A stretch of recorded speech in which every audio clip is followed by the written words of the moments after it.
कैसे हो आप सब? आशा करती हूँ आप सब बहुत अच्छे होंगे। तो अभी ना मेरे बच्चे स्कूल से आ गए हैं और इन्हें ना मैंने हेयर वॉश करवा दिया है। तो दोनों का ही करवा दिया है, नफ्स को भी। तो ये शूट ना वेडनेसडे का है और इस दिन तो मैं बहुत अच्छी भली थी। तो देखिए अभी ना मुझे भिंडी की सब्ज़ी बनानी है, तो बस अभी भिंडी काट लूँगी। और आज ना नफ्स चने खाने की बहुत ज़्यादा ज़िद कर रही थी, क्योंकि चने की सब्ज़ी उस दिन बहुत ज़्यादा अच्छी बनी थी और चावल के साथ बनाई थी ना, तो इसे लग रही थी भूख। देखिए पीछे इसने रोटी तो निकाल ली है, लेकिन ये सब्ज़ी मैंने अभी बनाई नहीं थी और चने की सब्ज़ी ये मांग रही थी। मैंने कहा भिंडी के साथ खा लेना, अभी बन जाएगी 10 मिनट में। तो लेकिन नहीं, ये चने की सब्ज़ी की मांग इतनी ज़्यादा कर रही थी, रोने भी लगी। और इसने ना रात को भी नहीं अच्छे से खाना खाया और अभी भी नहीं खाया था अच्छे से। तो फिर मैंने अगले दिन ना इसके लिए चने भिगो दिए थे। तो अभी ना देखिए यहाँ पर मैं बस भिंडी की सब्ज़ी काट लेती हूँ अच्छे से। और मैंने ना इसे वॉश कर पहले ही रखा हुआ है, घर का सारा काम हो चुका है। इस दिन तो मेरी तबीयत बहुत अच्छी थी, मुझे कोई प्रॉब्लम नहीं थी, रात तक की मुझे कोई प्रॉब्लम नहीं थी। लेकिन पता क्या हुआ, सुबह ना जैसे इसके अगले दिन थर्सडे वाले दिन, तो मैं सुबह 4 बजे ना मुझे बाथरूम जाना था, तो मैं उठी लेकिन मुझे उठ नहीं पाई और एकदम से मतलब मुझे चक्कर आ गया। मुझे इतना ज़्यादा चक्कर, मैंने चक्कर जो नॉर्मल रहते हैं ना वो तो नहीं था, मुझे ज़िंदगी भर ऐसे चक्कर नहीं आया है कभी भी। पूरा रूम ही मेरा घूम गया, मुझे ऐसे लगा कि बेड भी बस जैसे भूचाल के टाइम होता है ना वैसा मुझे लगा। और फिर मैंने हस्बैंड जी को उठाया, तो इन्होंने कहा कि तुम एक साइड लेटी रही होगी, उसकी वजह से नस है ना वो दब जाती है कई बार, तो तुम दूसरी साइड घूमकर सो जाओ। तो मैं दूसरी साइड घूमकर सो गई और उसके बाद ना मुझे नींद नहीं आई, 10-15 मिनट तो मैं जागती रही। और जब मैं उठी ना, मतलब फिर दोबारा मैंने साइड अपनी चेंज की, तो फिर मुझे वही चक्कर आया और पूरा एकदम से वैसे ही घूम गया जैसे घड़ी चलती है ना, ऐसे बस पूरा मतलब घूमने लगा। मुझे खुद को नहीं पता चल रहा था कि मेरे साथ हो क्या रहा है। उसके बाद मुझे वॉमिटिंग होने लगी, कुछ निकला तो नहीं लेकिन बहुत ही ज़्यादा ना जी मचलने लगा। तो वॉमिटिंग भी हुई थी, मतलब पानी वगैरह ही निकला था, खाना वगैरह कुछ नहीं निकला। और रात को मैंने सिर्फ चावल खाए थे। तो मुझे चक्कर की वजह से मेरा बीपी लो हुआ और उसके बाद मुझे वॉमिटिंग भी होने लगी। मतलब सब कुछ चक्कर से ही शुरुआत हुई थी। मेरे पेट में कोई दर्द नहीं था, कोई मेरे सिर में कोई दर्द नहीं था। मुझे खुद को समझ में नहीं आ रहा था कि मेरे साथ ये हो क्या रहा है। और उसके बाद में जो डॉक्टर के पास ये लेकर गए, वहाँ पर मुझे इंजेक्शन वगैरह लगाया गया। मतलब 5 बजे से तो मैं उठी हुई थी, मतलब अभी टाइम 7 साढ़े 7 का होगा जब मैं डॉक्टर के पास गई, क्योंकि मुझे उठा नहीं जा रहा था। और डॉक्टर को हमने घर आने के लिए कहा था लेकिन वो घर नहीं आए, तो मुझे मतलब बड़ी मुश्किल से मैं वहाँ तक जा सकी, क्योंकि चक्कर ही बहुत ज़्यादा हो रहे थे। तो 7:30 बजे मैं टीका लगवाने गई थी, तो वहाँ पर मुझे इंजेक्शन लगाया और फिर मैं घर आई, लेकिन मुझे कोई फ़र्क नहीं पड़ा। उसके बाद भी मुझे बहुत चक्कर आने लगे, बहुत ही ज़्यादा। मुझे लेटा बिल्कुल भी नहीं जा रहा था। मैं मतलब खड़ी तो हो पा रही थी, बैठ भी सकती थी, लेकिन मेरे ना बैठने की एनर्जी नहीं थी। तो जब भी मैं लेटती थी तभी सब कुछ घूमने लग जाता था और सिर में फिर मुझे दर्द भी होने लगा बहुत ज़्यादा। तो फिर मैं एक दूसरे डॉक्टर के पास गई, वहाँ पर उन्होंने मुझे ड्रिप वगैरह लगाई। तो फिर हमें ना घर आते खाते 12:30 बज गए थे। ड्रिप मेरी लगी हुई थी, 2 मुझे ड्रिप लगाई उन्होंने। उसके बाद ब्लड टेस्ट हुआ, ब्लड तो मेरा ठीक था, क्योंकि कई बार ब्लड की कमी की वजह से ना चक्कर वगैरह आने लग जाते हैं। और मेरा ब्लड पहले ना बहुत कम था, 6 ग्राम था। मैंने सोचा कि वही दिक्कत फिर से ना आ रही हो, लेकिन अभी तो मेरा ब्लड बिल्कुल ओके है, 10 ग्राम था।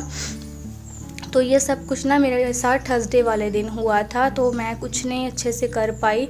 और मतलब मुझे खुद को समझ में नहीं आ रहा था कि मेरे साथ ये हो क्या रहा है।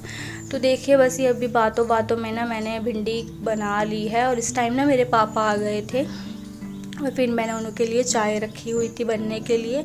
इस दिन देखिए मैं कितनी अच्छी हूँ, मुझे कोई मतलब कोई तकलीफ़ नहीं थी। मुझे नहीं पता था अगले दिन मेरे साथ ये सब कुछ होने वाला है। मतलब मुसीबत का पता नहीं चलता कि कब आ जाए, कोई टाइम का नहीं भरोसा है कि कब क्या हो जाए। और मेरे बच्चों के ना एग्ज़ाम भी हैं, तो उसकी ज़्यादा मुझे बहुत टेंशन हो रही है। आज पता नहीं क्या है, फ्राइडे है आज। तो आज भी मेरे हस्बैंड जी ने सुबह का खाना वगैरह बनाया। मैंने सिर्फ बच्चों के बाल बनाए हैं और मैंने कुछ नहीं किया। थर्सडे वाले दिन भी मेरे हस्बैंड जी ने पूरा दिन काम किया। बस शाम को मैं थोड़ा सा मुझे सही लग रहा था तब मैं उठ गई थी, लेकिन मुझे लगा कि अब मैं ठीक हूँ आज वाले दिन, फ्राइडे वाले दिन। लेकिन रात को वैसे ही सब कुछ हुआ जैसे उस दिन हुआ था। लेकिन अभी मैं थोड़ी सी बात करने लायक हूँ, तो इसलिए सोचा आप लोगों से बात कर लूँ। और अभी यहाँ से स्टार्ट होता है थर्सडे वाले दिन का। मैं अपना स्कूल का काम कर रही हूँ। कल को मेरा पेपर है। लड्डू बता, और बत्ती का भी पेपर है मेरा। खाने के लड्डू को बाहर दिखा। पुट्ठा दिखाई जाती है। कितना सुंदर है। आएंगे आएंगे, कितना सुंदर है। बोलना ही नहीं। 1 3 3 1 3 3 2 6 3 3 3 9 3 4 12 3 3 5 15। और सुबह से तो मैंने कुछ शूट नहीं किया और मैंने सिर्फ नहाया था। मैंने कपड़े भी चेंज नहीं किए क्योंकि कपड़े चेंज करने की भी मुझे हिम्मत नहीं थी। लेकिन बाथरूम तक हस्बैंड जी ले गए थे तो उन्होंने मेरी हेल्प की, तो मैंने नहा लिया था अच्छे से। और बस अभी बाल वगैरह भी मैंने सुबह के टाइम एक बार बना लिए थे, लेकिन कुछ अच्छा नहीं कर पाई। और यहाँ पर ना मैं सानवी को पढ़ा रही थी, इनके एग्ज़ाम है और बहुत ही ज़्यादा मुझे ना एग्ज़ाम की भी टेंशन है। नफ्श को तो मैं कुछ करवा ही नहीं पाई क्योंकि नफ्श को थोड़ी सी मतलब कहना पड़ता है। सानवी थोड़ी समझदार है तो वो कर लेती है, और सानवी को तो मैंने पढ़ा दिया था लेकिन नफ्श नहीं पढ़ रही थी। उसके साथ ना बहुत ज़्यादा दिमाग लड़ाना पड़ता है, जो मुझ में हिम्मत नहीं थी। और अभी ये शाम का ही टाइम है तो मैं थोड़ा सा अच्छा महसूस कर रही थी। मुझे लगा कि अब सब कुछ ठीक हो गया है। शाम तक तो मुझे ऐसा था कि अब ठीक हो गया। मुझसे ना बिल्कुल भी लेटा नहीं जाता, खास कर जब बीमार होते हैं ना तो मुझे और भी ज़्यादा बीमार लगने लग जाता है। मुझे ऐसा था कि मैं कब ठीक होंगी। और मेरे साथ ना उल्टा ही है। मैं जैसे अब खड़ी हुई हूँ, बाल वगैरह बना रही हूँ, ठीक हूँ, और जब भी मैं बैठती हूँ या फिर लेटती हूँ तो इतना ज़्यादा भयंकर चक्कर आते हैं ना, जो मुझे पूरी ज़िंदगी में नहीं आए हैं। पूरी धरती घूम जाती है और बेड भी मुझे ऐसे लगता है मैं बेड को पकड़ लेती हूँ, हस्बैंड जी को पकड़ लेती हूँ कि मैं गिर जाऊँगी। मतलब इतना ज़्यादा बुरा हाल है मेरा। और मुझे लगा था अब मैं ठीक हो चुकी हूँ, ड्रिप वगैरह लग गई है। और इस टाइम ना हमने रिपोर्ट वगैरह भी करवा ली थी, तो थोड़ा सा मतलब अच्छा लग रहा था कि नहीं ब्लड वगैरह ठीक है। क्योंकि मुझे ऐसा था कि अगर मुझे ब्लड वगैरह चढ़वाना पड़ा तो बच्चों के एग्ज़ाम का बहुत ज़्यादा मुश्किल हो जाएगा, घर का पूरा काम रुक जाएगा। लेकिन आज तो हस्बैंड जी ने कर लिया जैसे तैसे। और एक अच्छी खबर भी है कि इनकी जो स्टोन वाली प्रॉब्लम थी वो निकल गया है स्टोन, और अगले दिन ही मेरे साथ ये सब कुछ हो गया। मतलब अभी तो मुसीबतें छोड़ नहीं रही हैं साथ, लेकिन कोई बात नहीं, अच्छा टाइम ज़रूर आता है। बस इसी उम्मीद के साथ हम जिंदा हैं। और बस अभी देखें, मैंने चिराग भी नहीं जगाए थे, मेरे हस्बैंड जी ने जगाए थे, तो मैंने माथा टेक लिया है। और मुझे बैठते समय ऐसा हो रहा था कि मुझे चक्कर ना आए, लेकिन मुझे माथा हमेशा ऐसे टेकती हूँ। 7 दिन का मैं नाक रगड़ लेती हूँ, अगर मुझसे कोई भूल चूक होती है तो मैंने टेक लिया था। थोड़ा सा चक्कर आया था लेकिन फिर मैं संभल गई। और अभी देखिए ये रिपोर्ट दिखा रही थी, ये देखिए कल की ही रिपोर्ट है, 5/9/2024। और हीमोग्लोबिन का टेस्ट करवाया था तो 10 ग्राम था मेरे, अच्छा खून था। मतलब डॉक्टर ने कहा ब्लड की वजह से नहीं, ये कोई और दिक्कत है। तो बस अभी देखिए ये थोड़ा बाहर बैठे हुए थे, प्याज वगैरह छील रहे थे, चने वगैरह इन्होंने बनाने थे क्योंकि बताया ना नफ्स बहुत ज़्यादा ज़िद कर रही थी।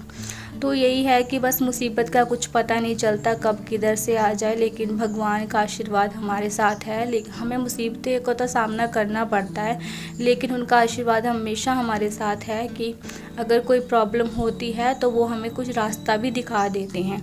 तो अभी देखिए मैं अच्छी थी, लेकिन रात को फिर मेरे साथ वही हुआ। मतलब ज़्यादातर टाइम लेट जाती हूँ ना, तब मेरे साथ वो दिक्कत होती है। और आज सुबह भी मतलब नहीं उठा जा रहा था। और जैसे मैं उठी, बच्चों के बाल वगैरह बनाए, आज की बात कर रही हूँ मैं, फ्राइडे की। ब्रश वगैरह फिर मैंने किया तो अब थोड़ा सा अच्छा लग रहा है, लेकिन बोलने में भी थोड़ी सांस फूल रही है और थोड़ा सा हेडेक हो रहा है मुझे। तो बस यही सारी प्रॉब्लम्स हुई हैं मेरे साथ, जो मुझे लगा कि आपको अभी बता दूं, क्योंकि फिर ना व्लॉग पूरे रुक जाते हैं और आपको मैं कोई खबर भी नहीं दे पाती हूँ। तो इसलिए मैंने थोड़ा सा शेयर किया, क्योंकि मैं ना इसको काम की तरह लेती हूँ। एक तो लोग, हमारी गली में लोग, सभी लोग यही सोचते हैं कि मैं शौक़ के लिए वीडियो बनाती हूँ, जबकि ये मेरा शौक़ नहीं है। लेकिन हाँ, शौक़ भी बनाना पड़ता है। अगर आपकी कोई ज़रूरत बन जाता है तो उसको आपको शौक़ भी अपना बनाना पड़ता है। लेकिन शौक़ से ज़्यादा ना मेरी ये ज़रूरत है। मुझे पता है कि इसके ज़रिए ही थोड़ा सा हम अपने लाइफस्टाइल को बदल सकते हैं, बच्चों को अच्छा लाइफस्टाइल दे सकते हैं। तो इसलिए मैं ये काम की तरह ले रही हूँ। हस्बैंड जी बहुत मना कर रहे थे कि मत करो मत करो, लेकिन मैं कर रही थी, क्योंकि मुझे पता है कि यही चीज़ें हैं जो आगे जाकर मेरा साथ देंगी और मैं अपने काम की तरह से लेती हूँ। तो बस इसी के साथ एंड करती हूँ। अच्छा लगा हो तो प्लीज़ सब्सक्राइब ज़रूर करना और प्लीज़ अपना सपोर्ट बनाइए रखेगा, मेरी बहुत ज़्यादा ये ज़रूरत है। इसी के साथ ब्लॉग एंड करती हूँ। Bye bye, love you.